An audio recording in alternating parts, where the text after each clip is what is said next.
Supreme court के आईनी bench ने जस्टिस मंसूर के 13 और 16 जनवरी के अहकाम खत्म कर दिए। कस्टम रेगुलेटर ड्यूटी केस की समाअत के दौरान जस्टिस जमाल मंदुखेल ने रिमार्क्स दिए। अदलिया की आज़ादी की फिक्र सिर्फ चंद अफराद को नहीं सबको है।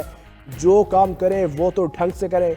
कौन सी कयामत आ गई थी, ये भी अदालत ही है। सुप्रीम कोर्ट और अदालतों ने रहना है, हमें ही अपने इदारे का ख्याल रखना होगा। कोई परेशान ना हो, इस इदारे को कुछ नहीं होना। मैं नाअहल हूँ या मुझे कानून नहीं आता तो मुझे बता दें। आईनी बेंच के सरबराह जस्टिस अमीनुद्दीन ने कहा 13 जनवरी को ऑर्डर दिया, समाअत 27 जनवरी को होगी। फिर समाअत अचानक अगले रोज के लिए कैसे मुकर्रर हो गई।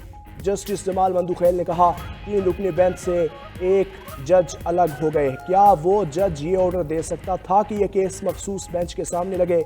जस्टिस हसन अजहर रिजवी बोले क्या बेंच दोबारा कायम करने का इख्तियार इसी जज के पास था।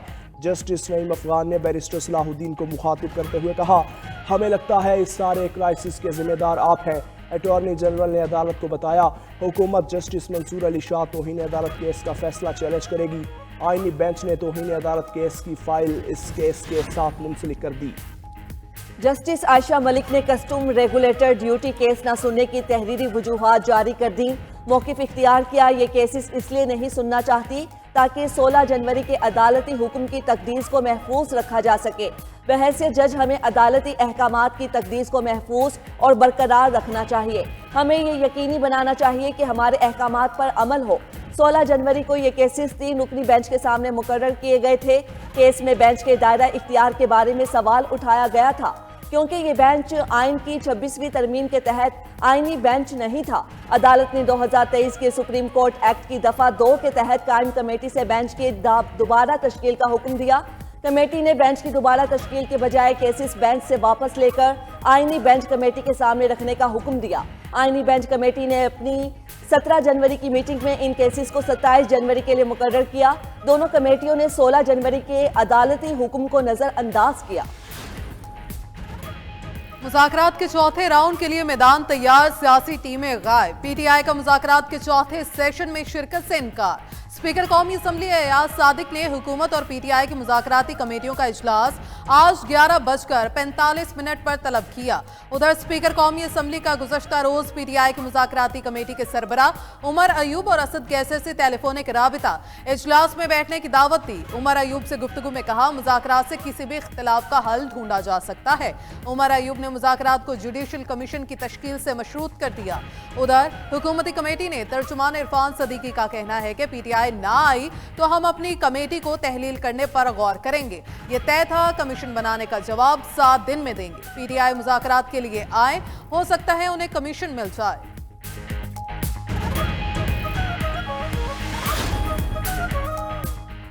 हुकूमत की मुतनाज़ा पीका एक्ट तरमीमी बिल की सेनेट से मंजूरी की तैयारियां। ऐवान बाला का इजलास शुरू, 14 निकाती एजेंडा जारी। डिजिटल नेशन पाकिस्तान बिल 2025 की मंजूरी भी एजेंडे में शामिल। वज़ीर दाखिला 3 नए बिल ऐवान में मुतारिफ करवाएंगे। इम्तना स्मगलिंग माइग्रेंट्स तरमीमी बिल 2025 पेश होगा। इम्तना स्मगलिंग ऑफ पर्सनस तरमीमी बिल 2025 पेश होगा। इमिग्रेंट तरमीमी बिल 2025 भी सेनेट में पेश किया जाएगा। सेनेटर फैसल वावदा एफबीआर अफसरान के लिए 1010 गाड़ियों की खरीदारी पर तवज्जो दिलाओ नोटिस पेश करेंगे। Senator Irfan Siddiqui rules of business में तरामीम पेश करेंगे।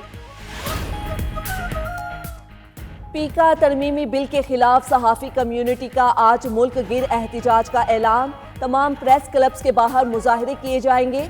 मुल्क भर की सहाफ़ी तंजीमों की जॉइंट एक्शन कमेटी ने एलामिये में कहा हुकूमत ने बगैर मुशावरत बिल को पहले कौमी असम्बली और अब सेनेट की कायमा कमेटी से मंजूर कराया है। बार बार यकीन दहानियों के बावजूद सहाफ़ी तंजीमों और स्टेक होल्डर्स को नहीं सुना गया। हुकूमत का ये अमल हुकूमती अज़ाइम और बदनीयती का वाज़ेह सबूत है। बिल के खिलाफ भरपूर अवामी और कानूनी जिद्दोजहद की जाएगी। जॉइंट एक्शन कमेटी में PBA, APNS, CPNE, एमेंट और PFUJ शामिल हैं। अवाम को बेहतर और जदीद तिबी सहूलियात की फराहमी हुकूमत का मिशन। वज़ीर-ए-आज़म शहबाज शरीफ की ज़ेर सदारत वज़ारत कौमी सेहत के अमूर पर जायजा इजलास। विफाकी हुकूमत के ज़ेर इंतज़ाम सेहत की देखभाल के निज़ाम को जदीद खतूत पर इस्तवार करने की हिदायत। तिबी सहूलियात के हवाले से इस्लामाबाद को पूरे मुल्क के लिए मॉडल बनाने की हिदायत भी कर दी। वज़ीर-ए-आज़म की जिना मेडिकल कॉम्प्लेक्स और रिसर्च सेंटर के काम में तेजी लाने की हिदायत। वज़ीर-ए-आज़म ने कहा, प्री क्वालिफिकेशन के अमल को माहिर कंसल्टेंट्स की निगरानी में मुकम्मल किया जाए। जिना मेडिकल कॉम्प्लेक्स के तामीराती काम और मशीनरी और आलात की खरीदारी का थर्ड पार्टी ऑडिट लाजमी कराया जाए। हुकूमत मुल्क भर में सेहत की सहूलियात के लिए तरजीह बुनियादों पर काम कर रही है। उधर वज़ीर-ए-आज़म की ज़ेर सदारत विफाकी काबीना का आज होने वाला इजलास मुलतवी कर दिया गया।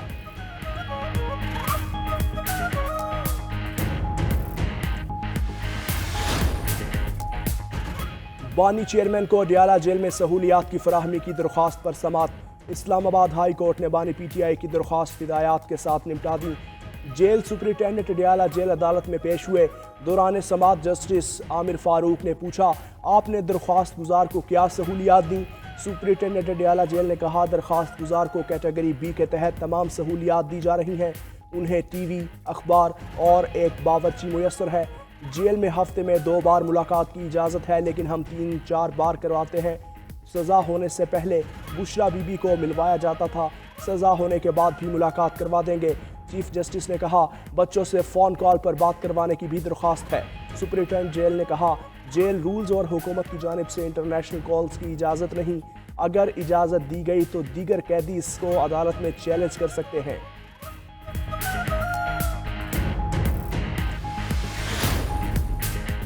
चीन का टेक्नोलॉजी की जंग में नॉकआउट पंच। अमेरिकी टेक कंपनीज मुंह के बल जा गिरी। चीनी चैटबॉट डीप सीक की शानदार लॉन्चिंग से अमेरिकी स्टॉक मार्केट को 1000 अरब डॉलर का बड़ा नुकसान। इंतहाई कम लागत में तैयार डीप सीक ने चैट GPT जैसी ऐप को भी पीछे छोड़ दिया। अमेरिकी टेक कंपनी एनवीडिया के 600 अरब, गूगल के 100 अरब और माइक्रोसॉफ्ट के 7 अरब डॉलर्स डूब गए।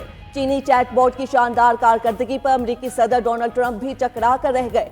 डीप सीक की कारकर्दगी को अमेरिकी टेक कंपनीज के लिए लम्हा फिक्रिया करार दे दिया। कहा, टेक कंपनीज को चीन का मुकाबला करने के लिए तवज्जो मरकूज करने की जरूरत है। दूसरी तरफ चीनी ऐप डीप सीक पर साइबर हमला। चीनी कंपनी ने आर्जी तौर पर ऐप में रजिस्ट्रेशन महदूद कर दी। तारकीन वतन की अमेरिका बदरी से दुनिया भर में खलबली मच गई। लातीनी, अमरीकी और कैरेबियन रियासतों का हंगामी इजलास जुमेरात को तलब। अमरीकी इक़दाम से खित्ते में होने वाली तब्दीलियों पर तबादले ख्याल किया जाएगा। उधर अमरीकी वज़ीर ख़ारजा मार्को रूबियो ट्रंप के एजेंडे पर अमल के लिए सरगर्म। लातीनी अमेरिका के 5 ममालिक Panama, Costa Rica, El Salvador, Guatemala और डोमिनिकन रिपब्लिक के दौरे का मंसूबा बना लिया। दूसरी तरफ कोलंबिया ने तारकीन वतन की वापसी से मुतालिक ट्रंप की तमाम शराइत से इत्तफाक कर लिया। अमेरिका में गैर कानूनी तारकीन वतन के खिलाफ धड़ाधड़ गिरफ्तारियां। शिकागो, न्यू जर्सी और मियामी समेत दिगर शहरों में छापों के दौरान 956 तारकीन वतन पकड़ लिए। चीन का अमेरिका से अपने तारकीन वतन कबूल करने पर आमादगी का इजहार। चीनी वजारत दाखिला का कहना है, तस्दीक शुदा चीनी शहरियों को कबूल करने को तैयार है।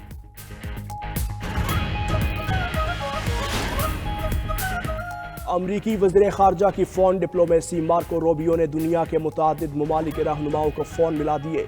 बरतानवी, फ्रांसीसी और जर्मन हम मनसबों से रबता। मुश्तरका मकासद मशरिक़ वुस्ता में तनाज़ात, यूक्रेन जंग समेत दीगर मामलात पर तबादला ख्याल किया। अमरीकी वज़ीर ख़ारजा का उर्दन के शाह अब्दुल्ला से भी टेलीफोनिक रबता। शाह अब्दुल्ला से गजा जंग बंदी मुआहिदे और ख़ित्ते में इस्तेहकाम पर बातचीत की।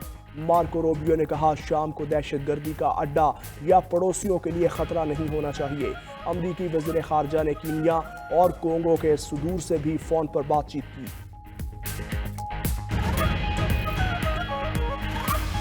सर्दी का मौसम है तो गैस बिल्कुल नहीं मिल रही, बिल भी धड़ाधड़ आ रहे हैं हमारे पास। तो बिल्कुल गैस नहीं होती, बच्चे वैसे भूखे चले जाते हैं, गैस नहीं आती, पूरा दिन नहीं गैस होती। बहुत ज़्यादा मसला है गैस का। शहर शहर लोगों को गैस बहरान का सामना। घरेलू सार्फिन बड़े पैमाने पर महंगी LPG खरीदने पर मजबूर। शहरियों का कहना है, दिन को गैस आती है न रात को। जिन इलाकों में गैस मुयस्सर भी हो वहां इसका प्रेशर इंतहाई कम होता है। खाना बनाने और दीगर अमूर की अंजामदही में मुश्किलात का सामना करना पड़ता है।